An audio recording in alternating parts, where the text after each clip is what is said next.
CM Yogi Adityanath का प्रयागराज दौरा, गरीबों को कराएंगे गृह प्रवेश, डीएसए मैदान में जनसभा को करेंगे संबोधित।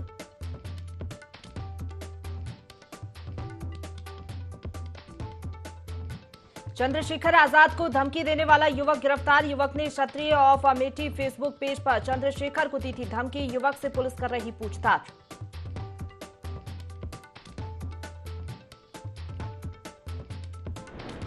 कौशाम्बी पुलिस ने गैंगस्टर रवि तिवारी की लाखों की संपत्ति की कुर्क, मादक पदार्थ की तस्करी करने के मामले में दर्ज हुआ था केस, डीएम के आदेश पर की कार्रवाई।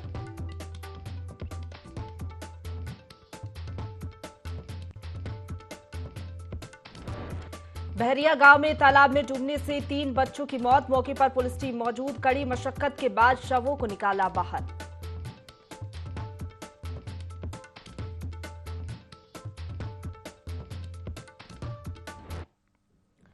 नमस्कार, यूपी लाइव देख रहे हैं आप, आपके साथ मैं हूं प्रशंसा। बुलेटिन की शुरुआत करेंगे लखनऊ की बड़ी खबर के साथ, जहां सीएम योगी आदित्यनाथ का आज प्रयागराज दौरा है। अतीक के कब्जे से मुक्त जमीन पर बने आशियाने, सीएम योगी गरीबों को सौंपेंगे आशियाने की चाबी। सुबह लगभग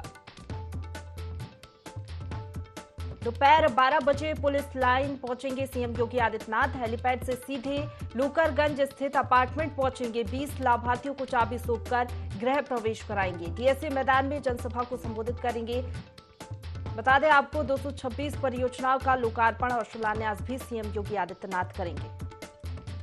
तो लखनऊ से खबर बता रहे हैं, सीएम योगी आदित्यनाथ का आज प्रयागराज दौरा है। सीएम योगी गरीबों को आशियाने की चाबी सौंपेंगे, दोपहर 12 बजे पुलिस लाइन पहुंचेंगे सीएम योगी आदित्यनाथ, हेलीपैड से सीधे लूकरगंज स्थित अपार्टमेंट पहुंचेंगे, 20 लाभार्थियों को चाबी सौंपकर गृह प्रवेश कराएंगे, डीएसए मैदान में जनसभा को भी वो संबोधित करेंगे। बता दें आपको 226 परियोजनाओं का लोकार्पण और शिलान्यास भी होगा।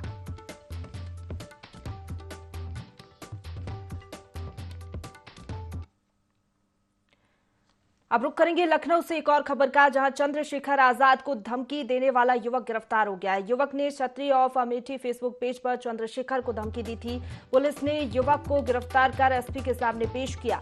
अज्ञात युवक के खिलाफ गौरीगंज कोतवाली में केस दर्ज है। सोशल मीडिया पर पोस्ट के आधार पर पुलिस ने पकड़ा है, युवक से पुलिस पूछताछ कर रही है। तो लखनऊ से ये खबर बता रहे हैं, चंद्रशेखर आजाद को धमकी देने वाला युवक गिरफ्तार हो गया। युवक ने क्षत्रिय ऑफ अमेठी फेसबुक पेज पर चंद्रशेखर को धमकी दी थी। पुलिस ने युवक को गिरफ्तार कर एसपी के सामने पेश किया। अज्ञात युवक के खिलाफ गौरीगंज कोतवाली में केस दर्ज है। बता दें आपको सोशल मीडिया पर की गई पोस्ट के आधार पर पुलिस ने युवक को पकड़ा है। युवक से पुलिस लगातार पूछताछ कर रही है।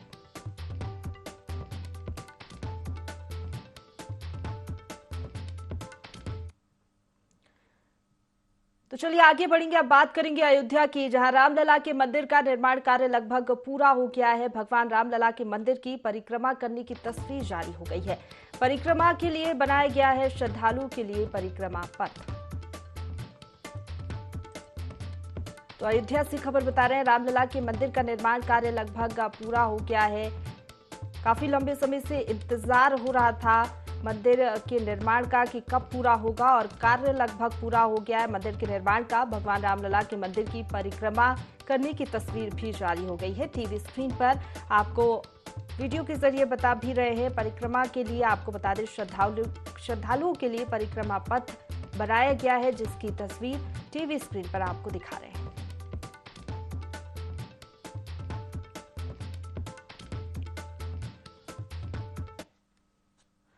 आगे बढ़ेंगे, बात करेंगे बाराबंकी की, जहां फर्जी एम्बुलेंस और गैंगस्टर मामले में सुनवाई होगी। मामले में बाहुबली, मुख्तार अंसारी और अन्य 12 आरोपियों पर आरोप तय है। आज गैंगस्टर और 4 जुलाई को एम्बुलेंस मामले में सुनवाई होनी है। बाराबंकी की एसीजेएम 19 और एमपी एमएलए कोर्ट आरोप तय कर चुके हैं। तो बाराबंकी से खबर बता रहे हैं, फर्जी एम्बुलेंस और गैंगस्टर मामले में सुनवाई आज होगी। मामले में बाहुबली, मुख्तार अंसारी और अन्य 12 आरोपियों पर आरोप तय हो चुके हैं। आज गैंगस्टर और 4 जुलाई को एम्बुलेंस मामले में सुनवाई होनी है। बाराबंकी की एसीजेएम 19 और एमपी एमएलए कोर्ट आरोप तय कर चुके हैं।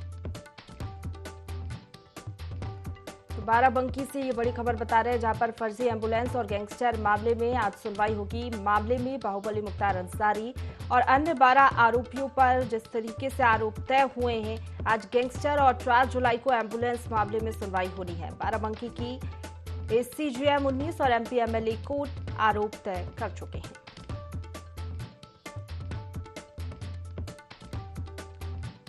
तो बाराबंकी से खबर बता रहे फर्जी एम्बुलेंस और गैंगस्टर मामले में आज सुनवाई होगी। मामले में बाहुबली मुख्तार अंसारी और अन्य 12 आरोपियों पर आरोप तय हुए हैं। आज गैंगस्टर और 4 जुलाई को एम्बुलेंस मामले में सुनवाई होनी है। खबर पर ज्यादा जानकारी लेंगे, हमारे साथ ब्यूरो चीफ विनय मिश्रा फोन लाइन पर जुड़ गए हैं। विनय, फर्जी एम्बुलेंस और गैंगस्टर मामले में सुनवाई होगी। 12 आरोपियों पर जिस तरीके से आरोप तय हुए थे, आज गैंगस्टर और 4 जुलाई को एम्बुलेंस मामले में सुनवाई होनी है। जी बिल्कुल, यहाँ बताना चाहूंगा कि बाहुबली जो मुख्तार अंसारी है, उसके खिलाफ जो है यहाँ पे जो है ट्रायल की सुनवाई भी चल रही है। और ये 22 जून को पेशी भी हुई थी, उसमें आरोप भी इनको तय कर दिए गए हैं। और जो ये आज गैंगस्टर की जो सुनवाई होगी 30 जून को, आज के दिन में, और ये दूसरी जो सुनवाई वो 4 जुलाई को जो है एम्बुलेंस को लेकर के है। तो इसमें जो सुरक्षा व्यवस्था भी जो है वहाँ की बढ़ा दी गई है, क्योंकि आज हो सकता है कि सुनवाई के तहत जो है सजा भी कर दी जाए। लेकिन अभी आने वाला वक्त अभी कुछ देर क्लियर हो जाएगी स्थिति, कोर्ट की कार्रवाई क्या होती है। बिल्कुल, और आज का दिन देखा जाए तो काफी बड़ा है, क्योंकि आज गैंगस्टर मामले में सुनवाई होनी है। क्या कुछ सुनवाई होती है, ये भी देखना काफी ज्यादा महत्वपूर्ण होगा। जी बिल्कुल, जिस तरीके से बाहुबली मुख्तार अंसारी के खिलाफ जो है योगी सरकार जो है कार्य कर रही है, तो इससे कहीं ना कहीं जो आज का दिन है वो काफी महत्वपूर्ण है, क्योंकि कोर्ट में सुनवाई भी चल रही है गैंगस्टर को लेकर के। और गैंगस्टर के बाद जो है एम्बुलेंस को लेकर के, फर्जी जो एम्बुलेंस थी उनमें लगभग 12 लोग आरोपी भी थे, उनकी भी धड़कनें तेज हैं, क्योंकि आरोप निश्चित तौर पर तय भी हो चुके हैं। तो बस ट्रायल की भी ये सुनवाई हो रही है और जल्द ही इसका निर्णय आने वाला है। जी शुक्रिया आपका हमारे साथ जुड़ने के लिए और तमाम जानकारी हम तक पहुंचाने के लिए।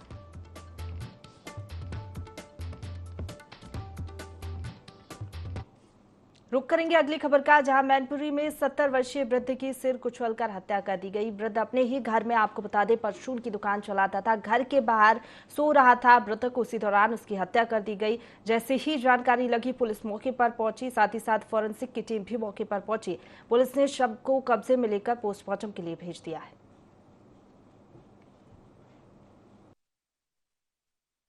बिछवा के लाहौरीपुरा गांव में एक वृद्ध हैं हातिम सिंह, ये करीब उम्र 70 साल की। ये गांव के बाहर इनकी एक परचून की दुकान है, उसके बाहर तख्ते पर सो रहे थे। तो रात में इनकी ईंट से सिर पे वार करके हत्या कर दी गई है, जिसपे उनके घर वालों से पूछताछ की जा रही है, तहरीर प्राप्त की जा रही है और हत्या के कारणों का सारा पता लगाया जा रहा है। और बॉडी को पोस्टमार्टम के लिए मोर्चरी भेजा गया है, ताकि इसके संबंधित से विधिक कार्रवाइयां की जाए। कौशाम्बी जिले में गैंगस्टर रवि तिवारी की लाखों रुपए की संपत्ति को पुलिस ने कुर्क कर दिया है। जिला मजिस्ट्रेट सुजीत कुमार के आदेश के बाद पुलिस ने कुर्की की कार्रवाई की है। कुर्क किए गए 2 अलग अलग मकान की कीमत करीब 32 लाख रुपए बताई जा रही है। मंचनपुर कोतवाली क्षेत्र के कादीपुर और सराय आकिल क्षेत्र में ये कार्रवाई की गई है। सीओ सदर अभिषेक सिंह ने बताया कि मादक पदार्थ की तस्करी किए जाने के आरोप में पहले मुकदमा दर्ज किया गया था, जिसके 2 आरोपियों पर गैंगस्टर एक्ट लगाया गया है। जिला मजिस्ट्रेट के आदेश पर अपराध से अर्जित की गई 2 आरोपियों के अलग अलग मकान को कुर्क किया गया है, जिसमें एक अभियुक्त की मकान की कीमत करीब 28 लाख रुपए है, जबकि दूसरे अभियुक्त के मकान की कीमत करीब 4 लाख रुपए है। कौशाम्बी में मुकदमा अपराध संख्या 141/22 दर्ज किया गया था, जिसमें 5 लोग अभियुक्त थे। इनके खिलाफ अन्य विवेचनात्मक कार्रवाई संपन्न करते हुए इनकी जो संपत्ति है उसके संबंध में जो रिपोर्ट हमने डीएम साहब को लगाई थी, उसके आधार पर डीएम साहब के आदेश के अनुसार इनमें जो 2 अभियुक्त हैं उनमें एक का मकान सरायकिल में जिसकी कीमत लगभग 22.5 लाख रुपए और दूसरा जो कादीपुर में जिसकी कीमत लगभग 4 लाख रुपए है, ये दोनों मकान गैंगस्टर की कार्रवाई के आधार पर हमने इन दोनों मकानों को कुर्क किया। रुक करेंगे अगली खबर का, जहां कानपुर देहात पुलिस को बड़ी सफलता हाथ लगी है। दरअसल पुलिस ने 2 वर्षों से फरार चल रहे इनामिया अभियुक्त को गिरफ्तार किया है। पुलिस और बदमाश के बीच हुई मुठभेड़ में पुलिस ने अभियुक्त को धर दबोचा और उसके पास से एक अवैध देसी तमंचा और खोखा कारतूस बरामद किया है। फिलहाल पुलिस ने आरोपी को गिरफ्तार कर जेल भेज दिया है।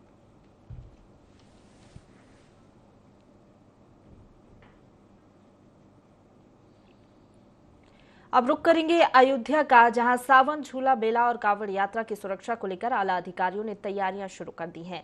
अयोध्या की सुरक्षा में ड्रोन सर्वे के माध्यम से सभी पॉइंट निर्धारित किए जा रहे हैं। इसके साथ ही सीसीटीवी कैमरा और बड़ी संख्या में सुरक्षा बलों के जवानों की तैनाती के लिए रिहर्सल शुरू कर दी गई है। एसएसपी राजकरण नैयर ने सुरक्षा अधिकारियों और विभागीय अधिकारियों के साथ रामपथ और भक्ति पथ का निरीक्षण किया और श्रद्धालुओं की सुविधा के लिए होने वाली सभी तैयारियों को पूरा करने के निर्देश दिए। आगामी जो जनपद अयोध्या में त्यौहार होने वाले हैं उसके संबंध में सभी विभागों के साथ अंतर समन्वय स्थापित करते हुए श्रद्धालुओं को हर तरीके से उनके त्यौहार में किसी तरह की कोई बाधा ना आए, इसके लिए सब तैयारियां की जा रही हैं। इसमें यदि पुलिस व्यवस्था की बात करें तो सुरक्षा व्यवस्था हेतु जनपदीय पुलिस के अलावा रेंज के अन्य जनपदों से, जोन के अन्य जनपदों से व मुख्यालय से हमको अतिरिक्त पुलिस बल प्राप्त हो रहा है, जिनको लेकर के एक स्ट्रॉन्ग अरेंजमेंट बनाई जाएगी। पूरे क्षेत्र को जो है हम 6 जोन्स और 22 सेक्टर्स में भाग करके इसमें एक स्ट्रॉन्ग डिप्लॉयमेंट की जाती है। कुल हमारे 103 ऐसे महत्वपूर्ण पॉइंट्स हैं जिनको चिन्हित करके वहाँ पे अतिरिक्त विकेट के रूप में हमारी। जनपद शाहजहांपुर के गांव बहरिया में तालाब में नहाते समय हादसा हो गया, जहां तालाब में नहाने गए 5 बच्चों में से 3 बच्चों की डूबकर मौत हो गई। 2 बच्चों ने किसी तरह बाहर निकलकर परिजनों को सूचना दी, जिसके बाद पुलिस और परिजनों ने मृत बच्चों को काफी मशक्कत के बाद बाहर निकाला। वहीं पुलिस ने बच्चों के शवों को पोस्टमार्टम के लिए शाहजहांपुर भेज दिया है। थाना अंतर्गत ग्राम बहरिया में लगभग 1 बजे की सूचना मिली कि गांव के तालाब में बच्चे डूब गए हैं, जिसमें 3 बच्चे रिहान अली, मोनू और शिवा की मृत्यु हो गई। 2 बच्चे बच गए हैं, इनको निकालकर पीएम की कार्रवाई की जा रही है। मुजफ्फरनगर में ओनर किलिंग का मामला सामने आया है, जहां बुड़ाना में 2 नकाबपोश बदमाशों ने बीच चौराहे पर युवती के सिर में गोली मारकर हत्या कर दी। वारदात के बाद आरोपी हवा में तमंचा लहराते हुए पैदल ही फरार हो गए। वहीं इस मामले में मृतका के ससुराल पक्ष ने उसके भाइयों पर हत्या का आरोप लगाया, क्योंकि मृतका के प्रेम विवाह से मायका पक्ष खुश नहीं था और वे शादी के बाद से लगातार धमकी दे रहे थे। वहीं ओनर किलिंग की सूचना मिलते ही पुलिस महकमे में हड़कंप मच गया। फिलहाल हर बिंदु पर जांच की जा रही है।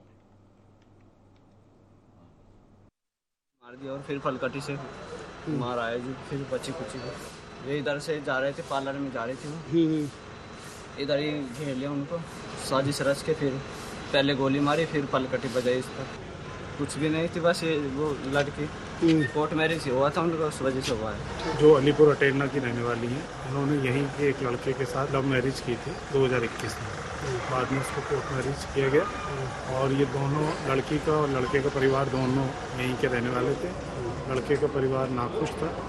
अभी ये यहाँ रहने आए, बीच में इनको समझाया भी गया था कई बार और इनके खिलाफ, दोनों के खिलाफ निरोधात्मक कार्रवाई भी की गई थी। उसके बाद भी लेकिन वो अंदर से रंजिश रखे हुए थे। आज इसकी कोई मारकर उन्होंने हत्या कर दी लड़की के सगे भाइयों। खबर लखनऊ से है, जहां राम मनोहर लोहिया संस्थान में फर्जी नियुक्ति पत्र जारी करने का मामला सामने आया है। सूचना पर संस्थान के प्रशासनिक अधिकारियों में हड़कंप मच गया। प्रशासनिक अधिकारी अभिषेक पांडे के मुताबिक शशि कुमारी के नाम से एक नियुक्ति पत्र जारी हुआ है, जिसमें शशि की तैनाती राम मनोहर लोहिया संस्थान में स्टाफ नर्स के तौर पर होने की बात लिखी है। इस लेटर में अंकुश भटानी के हस्ताक्षर बनाए गए हैं। फर्जी नियुक्ति पत्र जारी होने की सूचना मिलने पर विभूति खंड कोतवाली को सूचना दी गई। जांच में पाया गया कि नियुक्ति पत्र जारी करने के लिए संस्थान के ही लेटर हेड का इस्तेमाल किया गया है। ऐसे में सवाल उठता है कि ये लेटर हेड संस्थान के बाहर कैसे पहुंचा। फिलहाल पुलिस ने मामला दर्ज कर जांच शुरू कर दी है।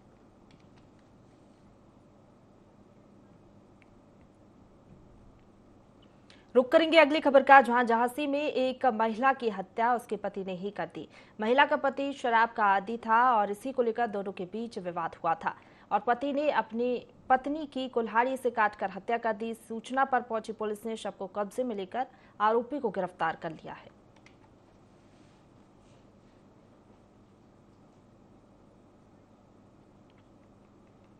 रुक करेंगे अगली खबर का, जहां मुजफ्फरनगर में एक नफीज अहमद नाम के व्यक्ति को रंगदारी ना देने पर जान से मारने की धमकी मिली है। उसे जान से मारने की धमकी दी गई है। पीड़ित नफीस ने बताया कि उसका पड़ोसी हिस्ट्री शीटर है, जो 2 साथियों के साथ उसके कारखाने पहुंचा, गाली गलौज की और तमंचे की नोक पर 1 लाख रुपए मांगने लगा। मामले की शिकायत पर पुलिस ने कोई कार्रवाई नहीं की। इससे हताश नफीस ने प्रशासन से सुरक्षा की मांग की है।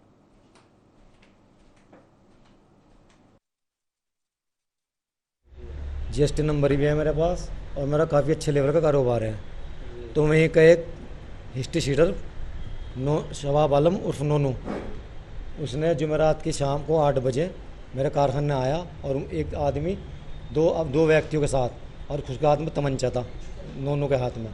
कहने लगा मुझे 1 लाख रुपए चाहिए, मैं मकान बना रहा हूँ। जिसमें जी मेरे पास 2 ग्राहक आए थे, एक को स्टूल बनवाना था, एक को डबल बेड। उन्होंने भी ये माजरा देखा कि व्यक्ति क्या कह रहा है, तमंचे लेकर 1 लाख रुपये मांग रहा है। मैंने कहा भाई मेरे पास तो है नहीं। कहने लगे दे दे वरना तेरे बच्चों को तो जान से मार देंगे, सोच लिए मैं पैसे करवा दे। तू खबरों में आगे बढ़ेंगे, जहां कौशाम्बी जिले के पिपरी थाना क्षेत्र के गांधीनगर मोहल्ले में पेड़ से फांसी के फंदे पर युवक का लटकता हुआ शव मिलने के बाद पूरे इलाके में सनसनी फैल गई।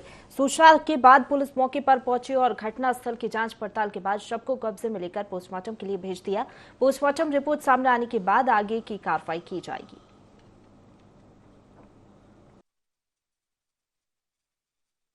पंचायत क्षेत्र में वार्ड नंबर 3 में अमरूद की बाग में आज एक व्यक्ति अमरूद के पेड़ से लटका हुआ मिला है। बॉडी पोस्टमार्टम के लिए भिजवाई गई है और नियमानुसार विधिक कार्रवाई प्रचलित है।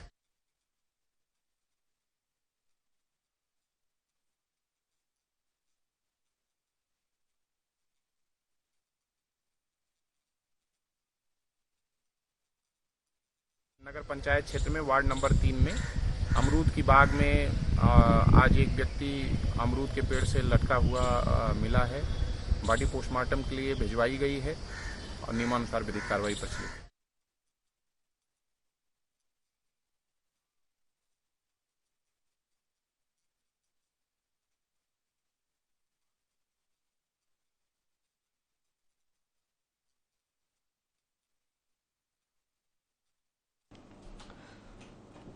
तो अब रुक करेंगे अगली खबर का, जहां अलीगढ़ में बेटियों की शादी कराने के लिए एक गरीब पिता अपने बेटी बेचने को मजबूर हो गया। बेटियों के हाथ जल्दी पीले हो जाएं, इसी चिंता में मजबूर पिता परेशान है, जिसके लिए बेटे को बेचने की बातें सोशल मीडिया पर जमकर वायरल हो रही हैं। वहीं कुछ दबंग उसकी 2 गज की पान की दुकान पर कब्जा कर रहे हैं। ऐसे में पीड़ित ने मुख्यमंत्री के नाम एक पत्र भी लिखा है, जिसमें बेटा बेचने और दबंगों से दुकान पर कब्जा करने की बात का जिक्र किया। लेकिन प्रशासन और पुलिस उस मजबूर बाप का साथ देने के बजाय फिलहाल मामले को रफा दफा करने के प्रयास में लगा है। भाभी जी ऐसा, मेरी एक छोटी सी दुकान है पान की, उसे भी वो दबंग गिर ले रहे हैं। मुझ पे 3 लड़की 2 बहन शादी को, मैं इनका शादी करता, मेरा भगवान बहुत सारा इसी दुकान से चलता है। मैंने साहब ऊपर तक भी कार्रवाई कर रखी है, मैंने कागज भी दे रहे हैं, मुझे सब कुछ है। मैंने साहब एक जोगी बाबा को भी एक तो दिया कागज, मैं 4 दिन से पुलिस के पास जाता, पुलिस मुझे आश्वासन दे देती है। मैं क्या करूँ, तो कहाँ ना जाऊँ, मर जाऊँ मैं, अपने बच्चों को बाल बच्चों लगे तो मुझे अपना लड़का तो देखना ही पड़ेगा। मुझे इनका गया भविष्य शादी भी करनी है। मुझ पर दुकान यही एक मेरी छोटी दुकान, यही मेरी रोजी रोटी चल रही है। सिर्फ मेरे 4-5 पीढ़ी चल रही है परिवार की, और इससे ज्यादा मैं क्या करूँ। मैं जो भी है, एक मैंने योगी बाबा को भी लेटर लिख के दिया। रुक करेंगे अगली खबर का, जहां अयोध्या जिले के भेलसर रौदाली मार्ग स्थित डाक बंगले में मुख्यमंत्री सामूहिक विवाह का आयोजन किया गया। सामूहिक विवाह में परिणय सूत्र में 84 जोड़े बन गए, जिसमें 6 मुस्लिम जोड़े शामिल हैं।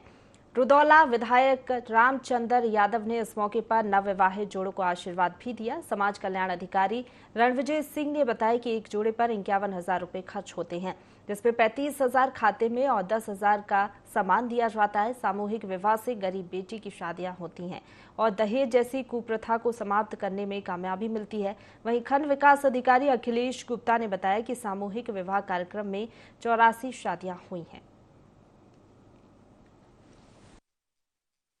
जहाँ 84 जोड़ों की सामूहिक विवाह में भाग लिया, उनका विवाह कराया गया है। सामूहिक विवाह योजना में 35,000 रुपये कन्या के खाते में उसकी गृहस्थी का स्थापना के लिए अंतरित किया जाता है। 10,000 रुपये के उपहार, पायल, बिछिया, वस्त्र और बर्तन आदि उसको उपहार स्वरूप में दिया जाता है। गरीब परिवारों की बेटियों की शादी का एक भव्य आयोजन रुदौली की जमीन पर हुआ है। निश्चित रूप से ये वो परिवार हैं जिन परिवारों के पास लंबे दिनों से आधारभूत सुविधाओं का अभाव था, जिसके नाते उनकी शादियां भी नहीं हो पाई थी। आज उत्तर प्रदेश के यशस्वी मुख्यमंत्री जी के एक ऐसे फैसले से उन बेटियों की शादी का भी इंतजाम प्रदेश की सरकार ने किया है।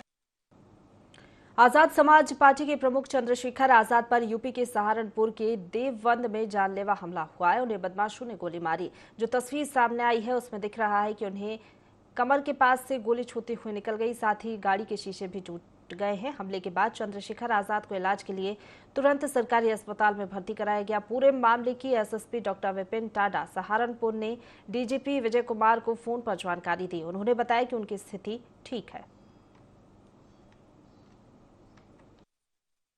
देवबंद पुलिस को सूचना मिली, करीब 5:15 बजे ये फायरिंग की सूचना पुलिस को प्राप्त हुई, जिस पर कि पुलिस के आला अधिकारी तत्काल मौके पर पहुंचे हैं और मजरूब का अस्पताल ले गए हैं। जो मजरूब हैं उनको गोली पेट में छू के निकली है साइड से और उनके बताए गए घटनाक्रम की जांच पुलिस कर रही है। उनकी स्थिति खतरे से बाहर है, स्थिति बिल्कुल सामान्य है और जो भी उन्होंने घटनाक्रम बताया है और जो मौके के साक्ष्य हैं उनकी पूर्णतः समीक्षा करके जो भी नियमतः आगे कार्रवाई होगी वो विधिक कार्रवाई पुलिस द्वारा की जाएगी। इसी के साथ बुलेटिन में फिलहाल इतना ही। खबरों का सिलसिला लगातार जारी है, आप बने रहिए हमारे साथ।